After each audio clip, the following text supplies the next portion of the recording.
निर्दोष हो स्वामी रे अंतर मन की भावना, निर्दोष हो स्वामी जिन धर्म की प्रभावना।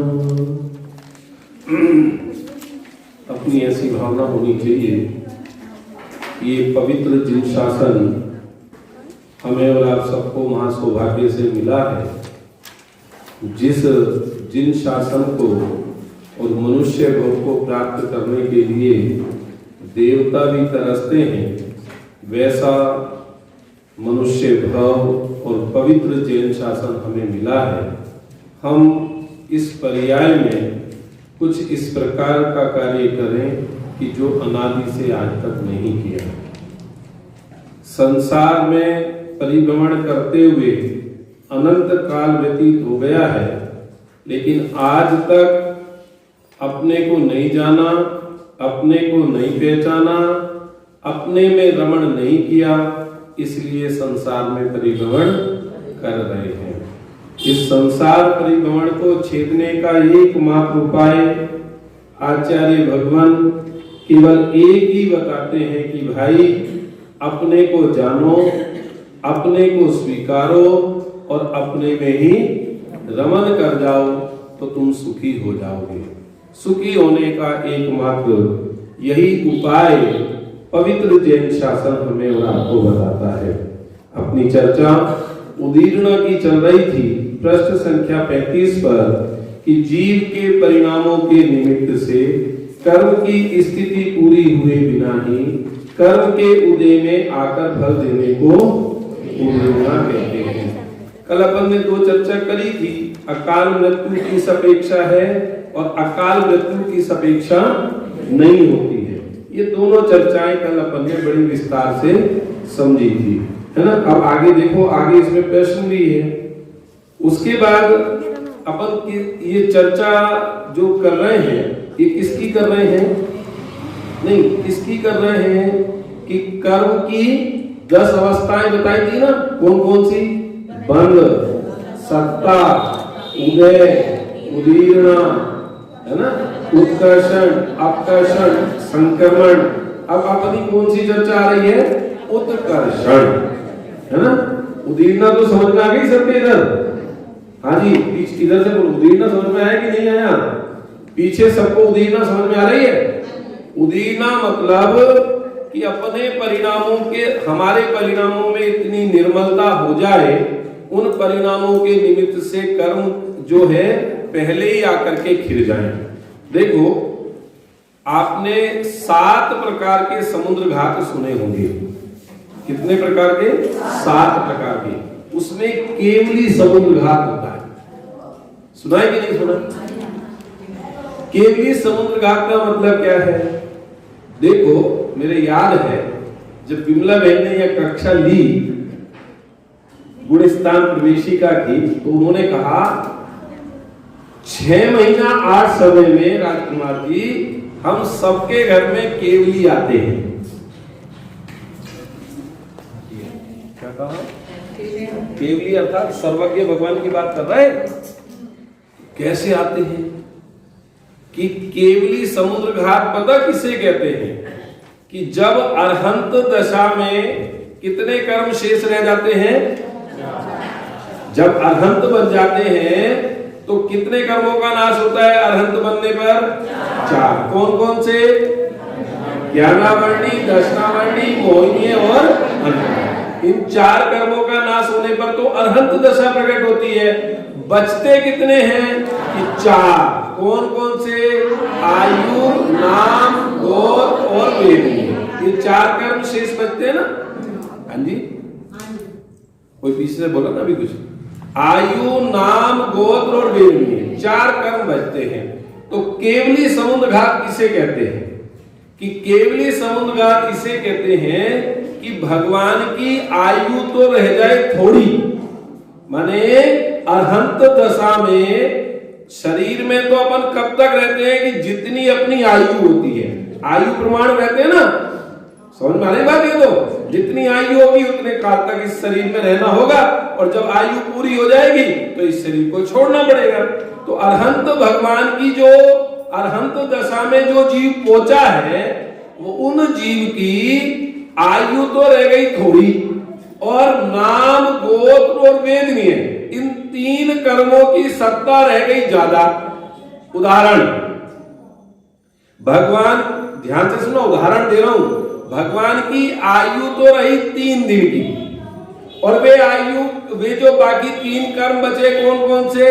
नाम, गोत्र और वेदनीय, वो अगर अपने समय पर आकर के खिले तो वो खिलेंगे 4 दिन में, और जब आयु नहीं रहेगी तो 1 दिन में उन कर्म को कौन खिलाएगा?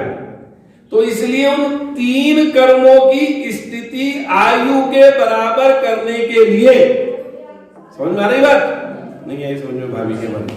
उन 3 कर्म की स्थिति आयु के बराबर करने के लिए केवली समुद्र घात होता है। यद्यपि वह समुद्र घात मोक्ष जाने से अंतर्मुहूर्त पहले ही होता है। ये तो मैंने उदाहरण से आपको बात समझाई। समझ में आई बात? समझ में आई ना? कि आयु तो रही थोड़ी, उदाहरण 3 दिन की, और वे बाकी के जो 3 कर्म बचे, कौन कौन से? नाम, गोत्र और वेदनीय, वो आकर के अपने समय पर खिले तो वो खिलेंगे 4 दिन में। तो उन 4 दिन को 3 दिन में कन्वर्ट करने के लिए केवली समुद्र घात होता है। और केवली समुद्र घात उसे कहते हैं कि भगवान के आत्मा के प्रदेश पूरे लोकाकाश में फैलते हैं। समझ में आई बात? उसको कहते हैं केवली समुद्र घात। समझ में आ रही बात? मेरी बात समझ में आ रही कि नहीं आ रही? है ना? तो यहां पर भी ये तो समुद्र घात की बात मैंने आपको बताई। जीव के परिणामों का ऐसा प्रभाव होता है कि अगर जीव बहुत विशुद्ध परिणाम करे तो उन विशुद्ध परिणामों के निमित्त से अपन ने पूर्व में जो पुण्य कर्म बांधे थे, समझ में आई बात? उनमें उनकी स्थिति और फल देने की शक्ति बढ़ जाती है। सपोज करो अपन ने पूर्व में पुण्य तो बांधा था क्या कि अपने को 1 लाख रुपए की प्राप्ति होगी, उदाहरण दे रहा हूं, ध्यान से सुनना। और अपन अब वर्तमान में इतनी परिणामों में विशुद्धि बढ़ी, इतनी विशुद्धि बढ़ी कि उस विशुद्धि के प्रभाव से उन शुभ कर्म बंध में एक तो उनकी स्थिति बढ़ गई, वो ज्यादा समय तक हमारे को धन की प्राप्ति होगी, और एक उनके फल देने की सामर्थ्य, मतलब 1 की जगह हमें 5 लाख का फायदा हो गया। ये किसके निमित्त से होता है? जीव के वर्तमान के परिणामों के निमित्त से। उत्कर्षण देखो, अब मैं पढ़ा रहा हूं। उत्कर्षण इसका नाम है।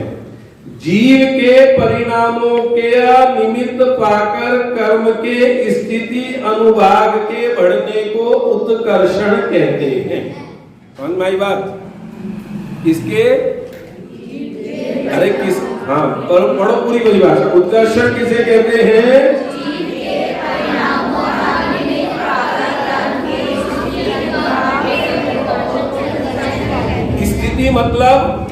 स्थिति मतलब अरे बोलो, स्थिति मतलब समय काल, और अनुभाग मतलब फल देने की शक्ति, दोनों बढ़ जाती हैं। किसके निमित्त से मुकेश जी? ये हमारे परिणामों के निमित्त से। मेरे परिणामों के निमित्त से मेरी बढ़ेगी, आपके परिणामों के निमित्त से आपकी बढ़ेगी। अगर अपन विशुद्ध परिणाम करेंगे तो शुभ प्रकृतियों की स्थिति और अनुभाग बढ़ेगी। ध्यान से सुनना जरा, समझ में आ रही बात? और अगर अपन तीव्र कषाय के परिणाम करेंगे तो वो पाप रूप प्रकृतियों की स्थिति और अनुभाग बढ़ेगा। समझ में आ रही बात? इसी प्रकार हमारे विशुद्ध परिणामों के निमित्त से हमने पूर्व में जो पाप कर्म बांधे थे उनकी स्थिति अनुभाग घट जाती है। कौन से की? विशुद्ध परिणामों के निमित्त से किसकी घटती है? पाप रूप कर्मों की स्थिति अनुभाग घट जाती है। और पाप रूप परिणामों के निमित्त से शुभ कर्मों की स्थिति अनुभाग घट जाता है। उसका नाम अपकर्षण है। अपकर्षण स्थिति अनुभाग का घटना अपकर्षण और स्थिति अनुभाग का बढ़ना ये हमारे और आपके जीवन में प्रति समय चलता है। समझ में आ रही बात? उदाहरण, राजा सैनिक ने यशोधर मुनिराज के गले में मारकर सर्प डाला तो कौन से नरक का वध करा? 7वें नरक का। और जब मुनिराज ने आंखें खोली, उनका उपसर्ग दूर हुआ और उन्होंने आंखें खोली और दोनों को एक समान समता भाव से धर्म वृद्धि का आशीर्वाद दिया, तो उस राजा सैनिक को इतना पश्चाताप हुआ, उसके परिणामों में इतनी निर्बलता आई कि वह 7वें नरक की स्थिति घट कर करके पहले नरक की जगह, है ना? विशुद्ध परिणामों के निमित्त से तो पाप कर्म का स्थिति और अनुभाग घटते हैं। समझ में आई बात? और अशुद्ध परिणामों के निमित्त से, अशुभ परिणामों के निमित्त से किसकी? शुभ प्रकृतियों का स्थिति अनुभाग घटता है। उसका नाम अपकर्षण है। देखो, हमने भले ही पूर्व में कुटे कर्म किए हों, लेकिन अगर वर्तमान में विशुद्ध परिणाम रखेंगे तो पूर्व के कर्मों की भी स्थिति अनुभाग घट जाएगी। और इतना ही नहीं,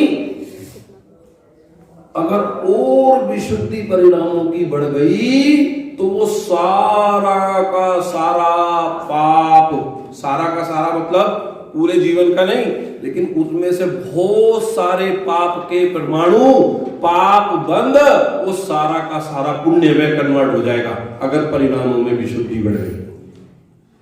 और परिणामों में मलिनता बढ़ गई तो वो पुण्य भी पाप में कन्वर्ट हो जाएगा। इसका नाम संक्रमण। 3 अवस्थाएं हैं, उत्कर्षण, अपकर्षण और संक्रमण।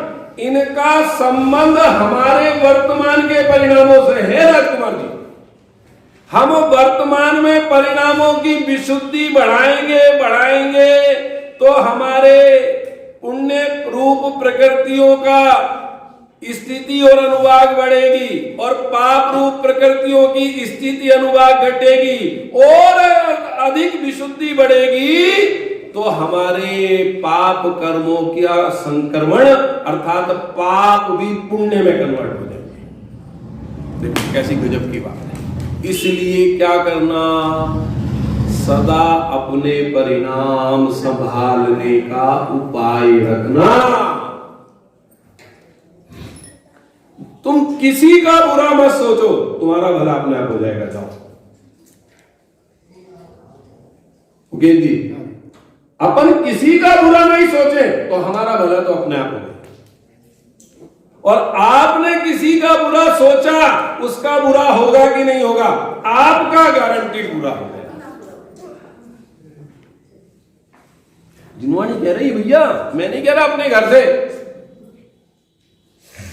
लेकिन अपने को दूसरे की चिंता बहुत, अपनी चिंता नहीं। ये बराबर वाला क्या कर रहा? अपने को मुकेश जी इसकी चिंता है, मैं क्या कर रहा हूं इसकी चिंता है कि नहीं? बोलो। आपने मेरे को देखा होगा, कहीं भी कुछ होता है तो मैं उसमें बिल्कुल शांत रहता हूं, बोलता नहीं। क्यों? बहुत सारे लोगों को लगता होगा पता नहीं भैया क्यों नहीं बोलते। इसलिए नहीं बोलते, अगर अपने को ऐसा लगे ना कि सामने वाला समझाने लायक है तो उसे समझाओ, और अपने को ऐसा लगे कि सामने वाला समझाने लायक नहीं है तो उसे समझाने का उपक्रम भी मत करो, क्योंकि नहीं तो वो तुम्हारा सिर फोड़ने को तैयार हो जाएगा। या तो तुम्हारे में भी उतनी कषाय होनी चाहिए कि तुम भी उसका सिर फोड़ सको, और नहीं इतनी कषाय है तो सामने वाले से क्योंकि देखो उसे तो समझना नहीं, जिसे समझना नहीं है आप उसे लाख समझाओ, उसे तो नहीं समझना मुझे, क्यों जी, है ना। और जिसकी पात्रता पकती है उसे निमित्त भी वैसे ही मिल जाते हैं। निमित्त जुटाने नहीं पड़ते, ध्यान से सुनना। उदाहरण दो आगम का, शेर का जीव था, भगवान महावीर का जीव शेर की पर्याय में था। जब सम्यक दर्शन हुआ तो उस समय क्या कर रहा था वो, कि 2 हिरणों का शिकार कर रहा था। पात्रता पकी तो आकाश से 2 चारण नीतिधारी मुनिराज, कौन, अमित और क्या नाम आते हैं उन दोनों मुनिराजों के नाम, मेरे को ख्याल नहीं आ रहे, संजय और विजय है, हाँ अमित, चलो जो भी, 2 चारण नीतिधारी मुनिराज आकाश से उतरे और उन्होंने उनको संबोधा। पात्रता पकी थी तो निमित्त तो आकाश से भी आता है, और पात्रता नहीं पकी हो तो मारीची जैसे जीव भी अनंत काल के लिए संसार में भटक जाए। सारा खेल तो पात्रता का है। इसलिए अपने परिणाम बिगड़ने का बहुत भय रखना। टोडरमल जी साहब लिखते हैं मोक्ष मार्ग प्रकाशक में, दूसरे के दोष देख देख कर कसाई मत होना, क्योंकि अपना भला बुरा तो अपने परिणामों से है। हम अपने परिणाम विशुद्ध रखें, पड़ोसी कैसा रखता है हमें कोई मतलब नहीं। पड़ोसी हमारे को गाली देता है, हमारे बारे में बुरा सोचता है, सोचने दो, ये भी बहुत बढ़िया है। पता क्यों बढ़िया है? वो आपको गाली दे रहा है, आपका अपयश कर रहा है, तो उससे आपकी पाप की निर्जरा हो रही है, उसके पुण्य का पुण्य खत्म हो रहा है, आपका पाप खत्म हो रहा है।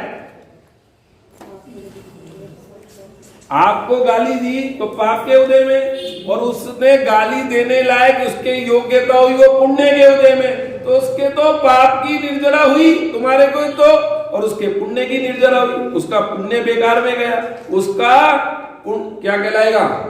पापानुबंधी पुण्य कहलाएगा। समझ में आई बात की नहीं? वो पुण्य के उदय में पाप का बंध कर। इसलिए जिनागम में कभी दूसरे को देखने की चर्चा नहीं की गई, अपने को देखने की चर्चा की गई, क्योंकि सुधार किसमें करना है? हमें दूसरे में सुधार करने की आवश्यकता नहीं, क्योंकि दूसरा तो जब ही सुधरेगा जब उसकी पात्रता होगी। हाँ, इतना जरूर है कि संबोधन अगर वो भी मंद कसाई दिखे तो, सामने वाला तीर कसाई दिखे तो बिल्कुल मत संबोधने जाना। समझ में आ गई? 3 अवस्थाएं, उत्कर्षण, अपकर्षण और संक्रमण। समझ में आ गई बात तीनों? जिसकी समझ में नहीं आई अभी वो पूछ सकता है कक्षा के बीच में प्रश्न। उत्कर्षण, अपकर्षण और संक्रमण ये किसके निमित्त से होता है? किसके परिणामों के निमित्त से होता है? मेरे परिणामों के निमित्त से। अगर मैं अच्छे परिणाम करूंगा तो मेरी क्या काय की स्थिति अनुभाग बढ़ेगा? शुभ प्रकृतियों का स्थिति अनुभाग बढ़ेगा, और काय का स्थिति अनुभाग घटेगा, पाप प्रकृतियों का स्थिति अनुभाग घटेगा। और अधिक विशुद्ध परिणाम होंगे तो वह पाप भी पुण्य में संक्रमित हो जाएगा। इसी प्रकार मेरे को अगर पाप रूप परिणाम होंगे तो किसकी स्थिति अनुभाग बढ़ेगी? कि पाप रूप कर्मों की स्थिति अनुभाग बढ़ेगी, और किसकी स्थिति अनुभाग घटेगी? कि शुभ पुण्य रूप प्रकृतियों की स्थिति अनुभाग घटेगी। और किसका संक्रमण होगा? कि पुण्य भी पाप में कन्वर्ट हो जाएगा। समझ में आई बात की नहीं है? समझ में आई बात? तो इसलिए बहुत बड़ी सावधानी है कि हम अपने परिणाम अच्छे रखें। ख्याल में आई बात? तीनों अवस्थाएं समझ में आ गई? देखो पढ़ लेते हैं एक बार। जीव के परिणामों का निमित्त पाकर कर्म के स्थिति अनुभाग के बढ़ने को, और जीव के परिणामों का निमित्त पाकर कर्म के स्थिति अनुभाग के घटने को अपकर्षण कहते हैं। विवक्षित कर्म प्रकृतियों के परमाणुओं का सजातीय अन्य प्रकृति रूप परिणमन होने को संक्रमण कहते हैं। देखो एक इसमें आया है, क्या शब्द आया है? विवक्षित कर्म प्रकृतियों के परमाणुओं का सजातीय। देखो संक्रमण कभी भी अथवा उत्कर्षण और अपकर्षण कभी भी विजातीय में नहीं होता है, सजातीय में होता है। कभी ऐसा नहीं हो सकता कि किसी जीव को नरक बंदगी हो, नरक की आयु बन गई हो और वह परिणामों में विशुद्धि लावे तो उसकी वो नरक की आयु घट जाए और उसे देव की अथवा तिर्यंच की अथवा मनुष्य की नहीं। इतना हो सकता है कि सातवें की बांधी पहले में रह जाए, लेकिन नरक में जरूर हो जाएगा। समझ में बात? ऐसी चारों गति में लगा लेना। ऐसी जो होगा वो जो उत्कर्षण, अपकर्षण और संक्रमण वो कायम होगा सजातीय में, जैसे साता वेदनीय का असाता वेदनीय में। समझ में आ गई बात कि नहीं आ गई? नहीं, ये बात समझ है? विवक्षित मतलब जो कर्म उस रूप परिणमित हो सकते हैं। जैसे मैंने अभी बताया, नरक का तिर्यंच में कभी उत्कर्षण, अपकर्षण, संक्रमण नहीं होगा। समझ में बात? संक्रमण होगा ही नहीं उसके अंदर। तो स्थिति केवल आयु में घटे बढ़ेगी। अब वो स्थिति झांकी भी बांधी हो उसने। समझ में आ गई बात? ऐसे ही वेदनीय में दो की चर्चा प्रमुख रूप से शास्त्रों में आई है, एक आयु की और एक वेदनीय कर्म की।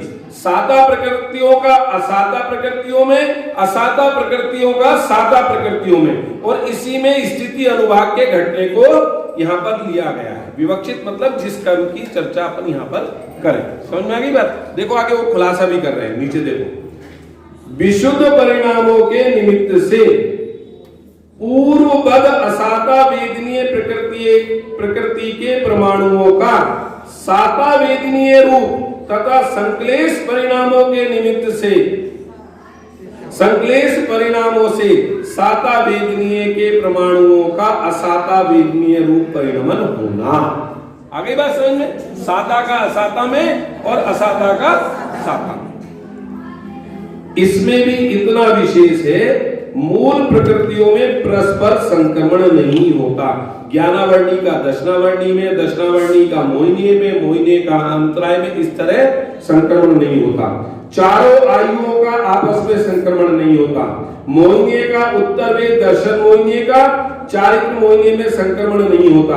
दर्शन मोहिनीय के भेदों में एवं चारित्र मोहिनीय के भेदों में परस्पर संक्रमण होता है। देखो अभी इसमें एक बात और कही है, दर्शन मोहिनीय का चारित्र मोहिनीय में संक्रमण नहीं होता, चारित्र मोहिनीय का दर्शन मोहिनीय में संक्रमण नहीं होता। लेकिन दर्शन मोहिनीय की तीन प्रकृति बताई थी आपको, कौन कौन सी बोलो? हाँ, मिथ्यात्व, सम्यक मिथ्यात्व और सम्यक प्रकृति। आप लोग लिखते बिल्कुल भी नहीं हो, है ना? तो इसलिए कुछ बाद में प्रश्नोत्तर ही आएगी तो सब गोल हो जाओगे। फिर ध्यान रखना, थोड़ा ध्यान भी तो रहना चाहिए ना, है ना? हमारे राजकुमार जी आपसे भी पूछ ही रहे थे मेरे आने से पहले। दर्शन मोहिनी के तीन भेद बताए थे ना, मिथ्यात्व, सम्यक मिथ्यात्व और सम्यक प्रकृति। इनका आपस में संक्रमण हो सकता है। ऐसे ही चारित्र मोहिनी की कितनी कसाई बताई थी? 25। 25 में से उन कसायों में भी संक्रमण हो सकता है। उसको जिनागम में विसंयोजना कहा है। अनंतानुबंधी की भी संयोजना, अप्रत्याख्यानावरण रूप, अप्रत्या आगे आगे ऐसे बढ़ते चले जाना। समझ में आ गई बात? हो सकता है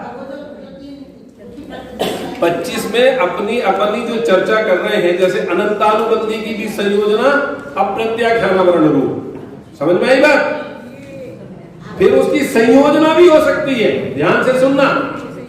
विसंयोजना की संयोजना भी हो सकती है। विसंयोजना की संयोजना का मतलब जानते हो कि वो अभी तो अनंतानुबंधी पूरा का पूरा चतुष्क अप्रत्याख्यानावरण रूप परिणमित हो गया था, तो अनंतानुबंधी खत्म हो गई थी। लेकिन अगर जीव के परिणाम गिरे तो फिर वो अनंतानुबंधी रूप परिणमित हो जाते हैं कर्म के प्रमाण। अभी बताऊंगा मैं। आगम में यशपाल जी साहब कहा करते थे कि अभी दो उसमें सम्यक दर्शन में लाऊंगा मैं चर्चा को, कि जो अनादि मिथ्या, दो प्रकार के मिथ्या दृष्टि होते हैं, ध्यान से सुनना, दो प्रकार के मिथ्या दृष्टि, एक अनादि मिथ्या दृष्टि और एक सादी मिथ्या दृष्टि। क्या कितने प्रकार के मिथ्या दृष्टि बताए भैया? दो, एक अनादि और एक सादी। एक अनादि मिथ्या दृष्टि उसे कहते हैं जिसे अनादि से आज तक सम्यक्त्व की प्राप्ति नहीं हुई है, उसके तो दर्शन मोहिनी की एक ही प्रकृति है केवल। ध्यान से सुनना, दो प्रकार के मिथ्या दृष्टि। मिथ्या दृष्टि कितने प्रकार के? दो प्रकार के, एक अनादि मिथ्या दृष्टि और एक सादी मिथ्या दृष्टि। आपको और भी दो प्रकार के सुनने को मिलेंगे, एक अग्रहित मिथ्या दृष्टि, एक ग्रहित मिथ्या दृष्टि। ध्यान से सुनना, दोनों याद रखना, एक अग्रहित मिथ्या दृष्टि, एक ग्रहित मिथ्या दृष्टि। अनादि मिथ्या दृष्टि किसे कहा? जिसको आज तक सम्यक्त्व ही नहीं हुआ। और सादी मिथ्या दृष्टि किसको कहा? कि जिसको सम्यक्त्व होकर के छूट गया, है ना। अभी परिभाषा की चर्चा बाद में करूंगा, अभी तो इतना समझ लो। सादी मिथ्या दृष्टि किसको कहा? जिसको सम्यक्त्व होकर के छूट गया। तो जिसको सम्यक्त्व होकर के छूट गया, उसने दर्शन मोहिनी के तीन टुकड़े कर दिए, मिथ्यात्, सम्यक मिथ्यात् और सम्यक प्रकृति। समझ में आ गई बात? अभी आगे के गुण स्थानों को बहुत तेजी से आपको समझाऊंगा तो समझ में आते चले जाएंगे। मैं मेहनत इसलिए इनमें आपके साथ ज्यादा कर रहा हूं। मिथ्या दृष्टि कितने प्रकार के बताए? कौन कौन से? और दूसरे दो प्रकार कौन से बताए? और अग्रहित और ग्रहित मिथ्या दृष्टि। अच्छा, अनादि मिथ्या दृष्टि किसको कहा?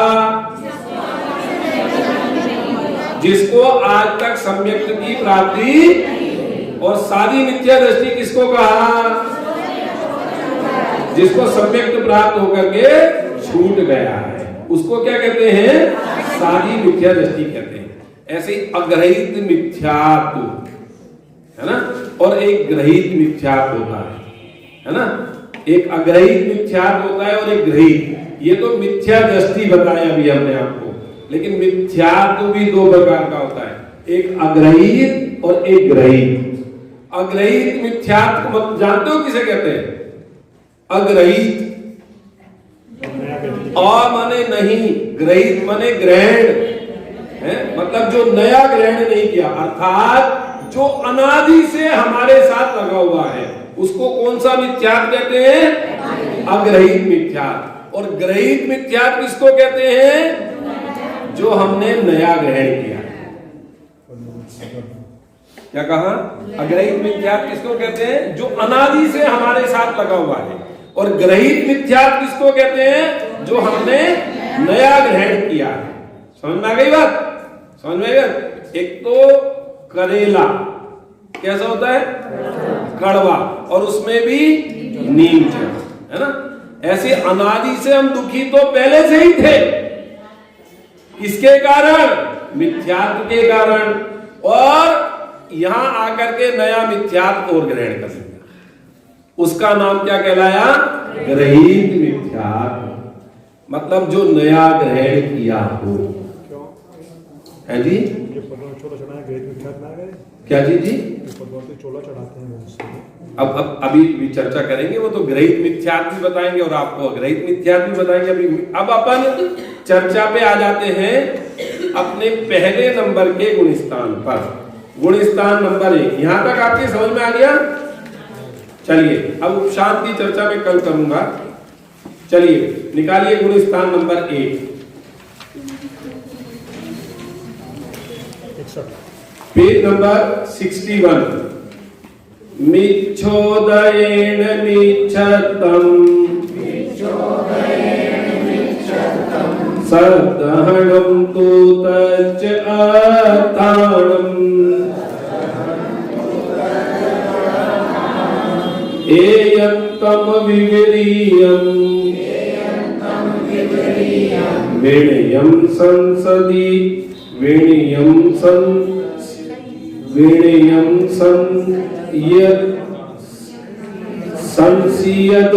संसियद मन्नाणम्।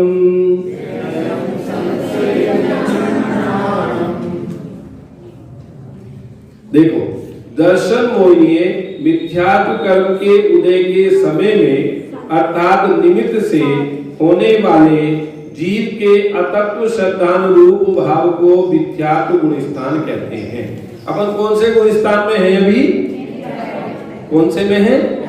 अंजू जी कौन सा बोल रही थी? पहला। अच्छा ठीक है ना। मतलब दर्शन मोहिनीय कर्म के उदय से जीव को जो अतत्व श्रद्धान रूप भाव होता है ना, उसको क्या कहते हैं? मिथ्यात्व गुण स्थान कहते हैं। ठीक है। अतत्व श्रद्धान का क्या अर्थ बताया था कल?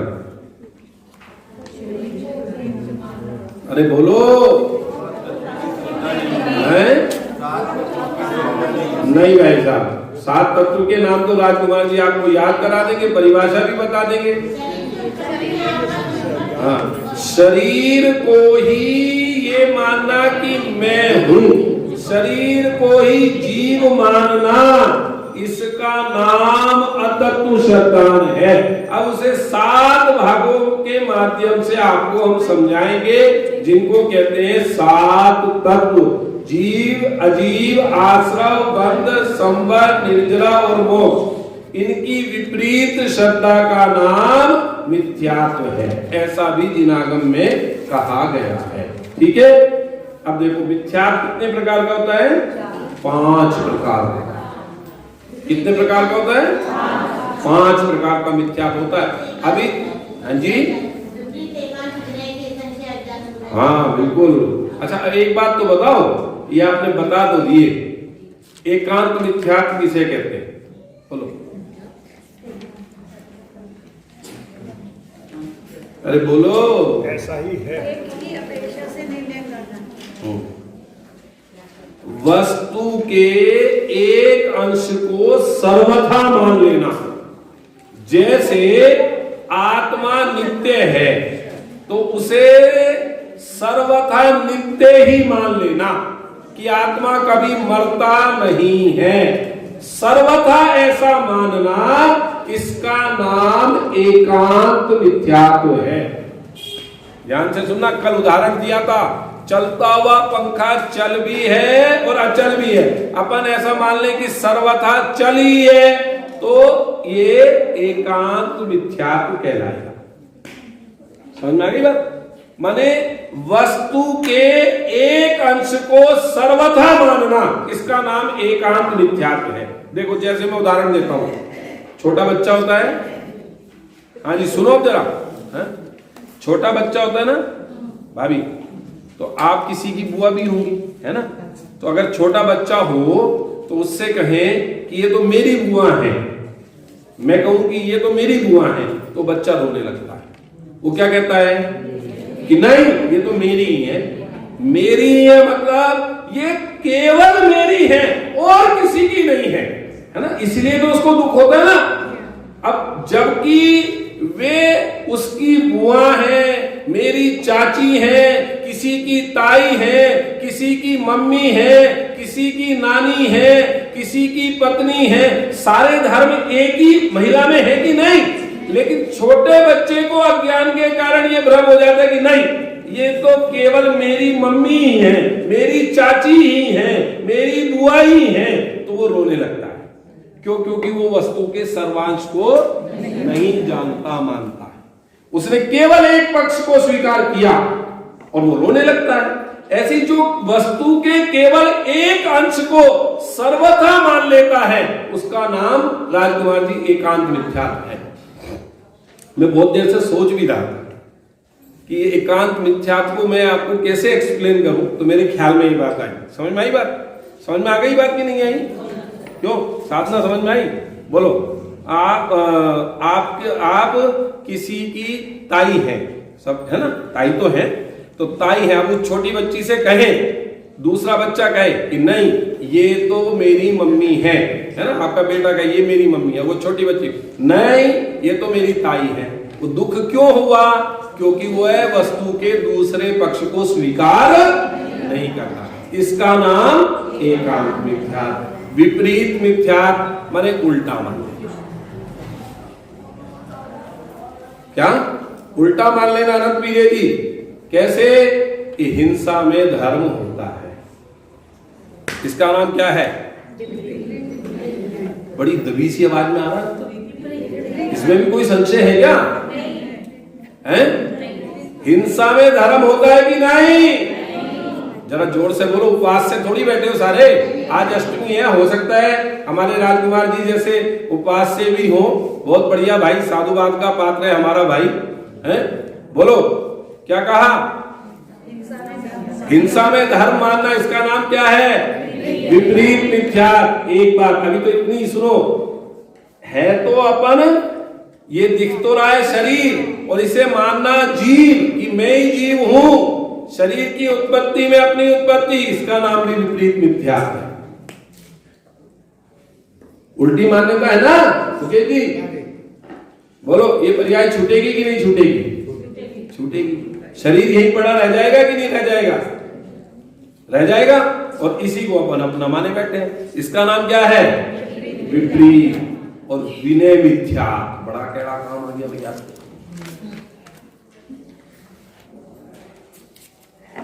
हाँ जी, विनय मिथ्या जानते हो किसे कहते हैं? हाँ, पीछे हमारी भाभी बैठी है सबसे पीछे। किसे कहते हैं विनय मिथ्या? कि भैया विनय मिथ्या इसे कहते हैं, गंगा जी गए गंगा राम और जमुना जी गए। देखो साहब, हम तो सबको मानते हैं, सबको सही मानते हैं। इसका नाम विनय मिथ्या है। बहुत सारे लोग ऐसा कहते हैं, ध्यान से सुनना जरा, कभी घबरा जाओ कि देखो हाथ जोड़ने में क्या जाता है उनके। बोलो क्या कह रहा हूं मैं? हाथ जोड़ने में क्या जाता है शैलबाला आंटी जी? हमारी आंटी कह रही है, मैं नहीं कह रहा हूं। देखो इनको स्वाध्याय का कितना बल है। इन्होंने उत्तर दिया कि बहुत कुछ जाता है। अरे भाई साहब, बहुत कुछ नहीं, सब कुछ चला जाता है, लेकिन लोगों को पता ही नहीं है। हमारी श्रद्धा लुट गई तो सब लुट गया, और जिसका श्रद्धा सम्यक है उसका मोक्ष मार्ग प्रशस्त है, और जिसकी श्रद्धा भ्रष्ट हो गई वो कभी भी 3 काल में मुक्ति की प्राप्ति नहीं कर सकता। कैसी कह रहे हो आप बात? भैया मैं नहीं कह रहा हूं, जिनवाणी कहती है। मेरे को तो श्रद्धा के नाम पर रानी रेवती का उदाहरण बहुत उत्कृष्ट रूप से ख्याल में आता है। कहीं माथा नहीं झुकता था उसका, सिवाय देव शास्त्र गुरु के। अच्छा एक बात बताओ, अगर हमारे घर पर कोई विपत्ति आ जाए, फिर तो हमें किसी के भी पास जाकर के उसको हाथ जोड़ने में, पूजने में, पाजने में कुछ फर्क पड़ेगा कि नहीं पड़ेगा?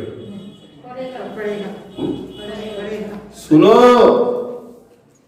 तुम्हारे ऊपर ऐसी विपत्ति नहीं आ सकती जैसा शास्त्र में उदाहरण दिया है। ध्यान से सुनना। कौन? धनंजय सेठ भगवान की पूजन कर रहे थे। आश्चर्य मुझे ऐसा होता है, लोग बाग फोन आ जाए ना, फोन की घंटी बज जाए तो दर्शन छोड़ करके पहले उस फोन को सुनने के लिए जाते हैं, भले ही किसी का भी हो। फोन बंद नहीं करते। मैं कहता हूं चलो खुला भी रह गया तो भाई साहब आपने दर्शनावर्णी कर्म का बंधवाना, इतना तो पुण्य संचय नहीं करा जितना पाप बांध रहे हैं। देखता हूं मैं बहुत लोगों को, मुझे तो बहुत बहुत गुस्सा आती है ईमानदारी से।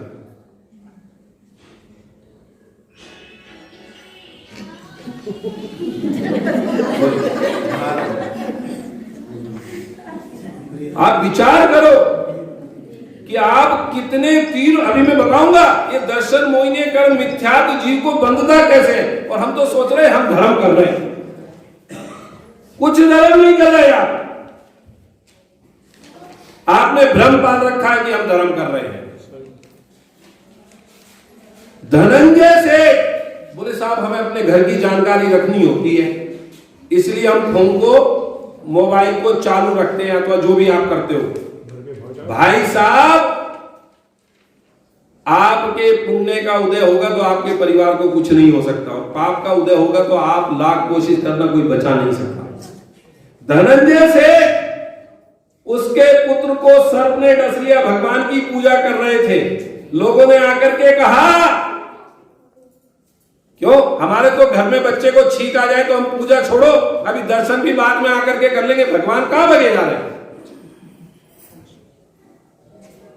और वो दर्शन छोड़ करके, मैंने कई लोगों को तो ऐसा देखा है, वो दर्शन छोड़ के पहले फोन पे बात करते हैं और फोन पे बात करके फिर आगे की चर्चा यहां पर भगवान से करते हैं। तुम्हारा कुछ नहीं हो सकता, जाओ नक्की, बिल्कुल अपात्र हो जैन धर्म के लिए। बिल्कुल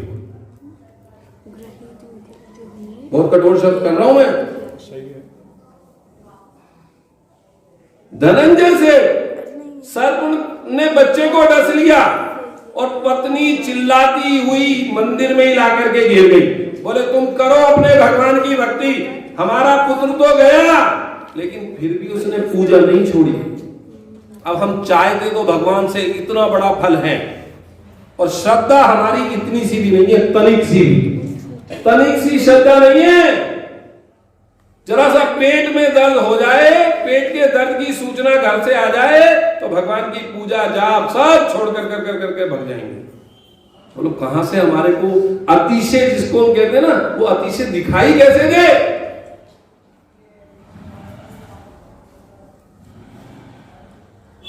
मैं ये नहीं कहता कि आप फोन मत लाओ, बाई चांस फोन जेब में बजने भी लग जाए तो वहीं बंद कर दो, कितना भी विशेष व्यक्ति क्यों ना हो। अरे क्या विपत्ति आएगी? जो विपत्ति आनी है केवली के ज्ञान में झलका है, उसे कोई अच्छा तुम टाल दोगे? मुकेश जी तुम टाल दोगे? तुमने ये जो घर जेब में फोन रख रखा है, भगवान के दर्शन छोड़ करके तुम्हारे अभी घर से फोन आ रहा है और तुम्हारे पे कोई विपत्ति आ गई तो तुम उस विपत्ति को टाल दोगे? अरे ये संभव है कि तुम भगवान के दर्शन कर रहे हो और दर्शन में इतनी तन्मयता है, आपने उस फोन को उठा करके भी नहीं देखा। हो सकता है उसी पुण्य के प्रताप से वो पाप भी तुम्हारा पुण्य में संक्रमित हो जाए और वो विपत्ति चली जाए। अभी तो अपन ने पढ़ा उत्कर्षण, अपकर्षण और संक्रमण। कहां है हमें जिनागम के सिद्धांतों पर विश्वास? विनय मिथ्या, इसका नाम नहीं है विनय कि हर किसी की विनय करने लग जाओ, हर किसी के सामने माथा फोड़ने लग जाओ। बहुत कठोर बातें कह रहा हूं और इसीलिए कह रहा हूं कि चुभे तुम्हारे को।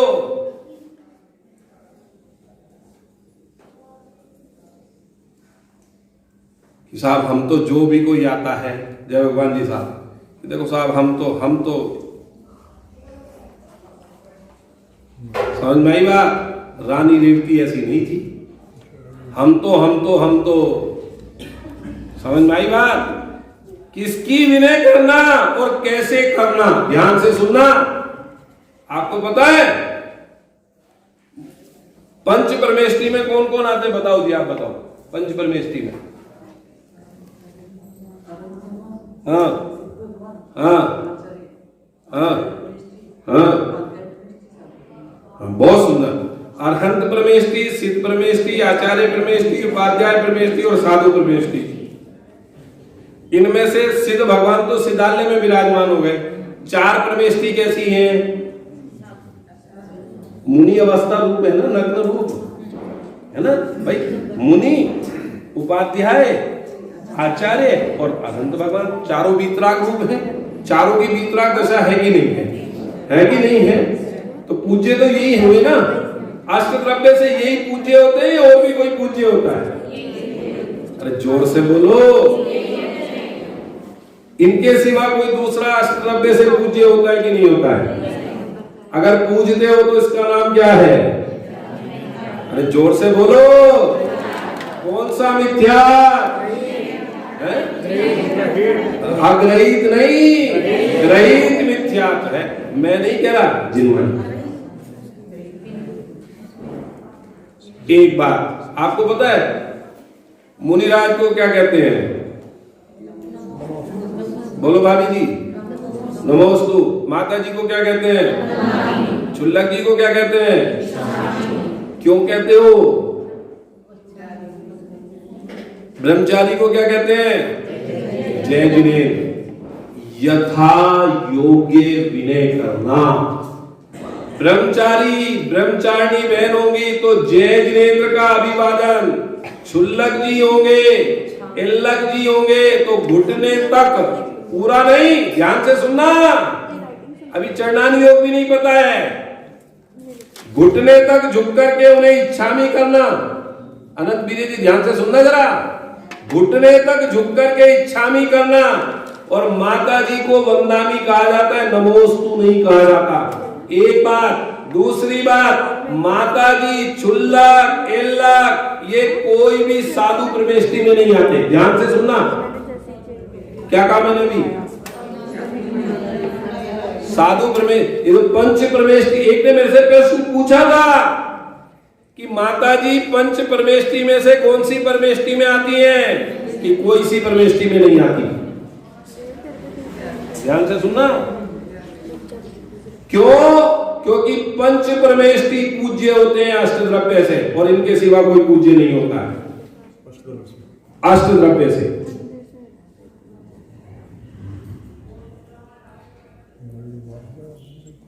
समझ में आई बात की नहीं आई? इसलिए विनय मिथ्यात्व का मतलब किसे कहते हैं? विनय मिथ्यात्व। जो व्यक्ति जिस विनय के योग्य नहीं है, आपकी उसकी वह विनय करो, इसका नाम विनय मिथ्यात्व है। मैं नहीं कह रहा जिनवाणी को खोल के पढ़ लेना। समझ में आई बात की नहीं आई मुकेश जी? देखो, हम बहुत सारे लोग ऐसा सोचते हैं। हाँ जी सुनो, आप अपनी चर्चा बाद में कर लेना। मैं चर्चा करने के लिए 8 बजे छोड़ता हूं और 8:15 बजे तक सब महिलाएं यहीं बैठा करेंगी, है ना? उन्हें आपस में चर्चा करने का अवसर मिल जाएगा सबको, तो सब जब कर लेना चर्चा। समझ में आई बात मेरी? समझना, जिसकी जैसी विनय करनी चाहिए वैसी ही विनय होनी चाहिए। अगर आप पद के अयोग्य विनय करते हो।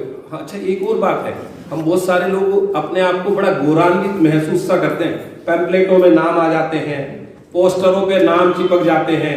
बोले साहब, अरे अपन ने बहुत बढ़िया, अरे सारी 50 पूरा का पूरा हॉल भर रहा था, पूरे की पूरी खतौली की समाज आई पड़ी थी, तो अपन पीछे रह जाते तो क्या हो जाता? उनके नहीं, अपनी नाकसी तो कटाई जाती कुछ तो, थोड़ी बहुत तो सुनो जिनवाणी का वाक्य आचार्य कुंद देव का, जो लाज गारव और भयवश पूजते गग भ्रष्ट को, की पाप की अनुमोदना ना बोधि उनको प्राप्ति हो।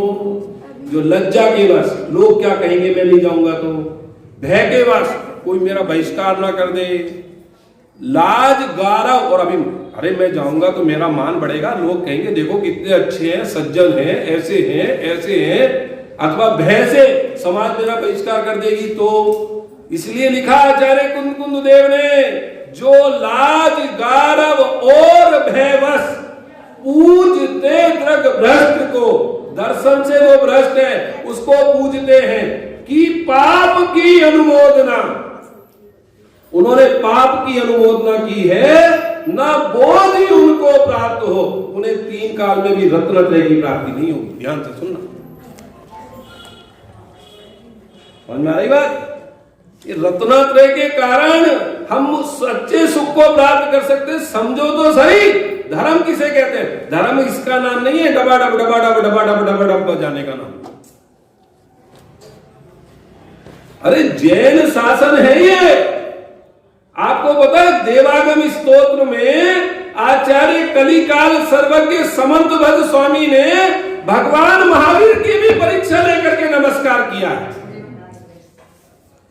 उन्होंने कहा देवागम स्तोत्र के अंदर कि हे भगवान महावीर, मैं आपको इसलिए नहीं पूजता हूं कि 100 इंद्रों के द्वारा आप पूज्य हैं, आप अधर में विराजते हैं, 64 चमर उड़ते हैं, सिंहासन है, 12 सभाएं लगती हैं, मैं इसलिए आपको पूजता नहीं हूं।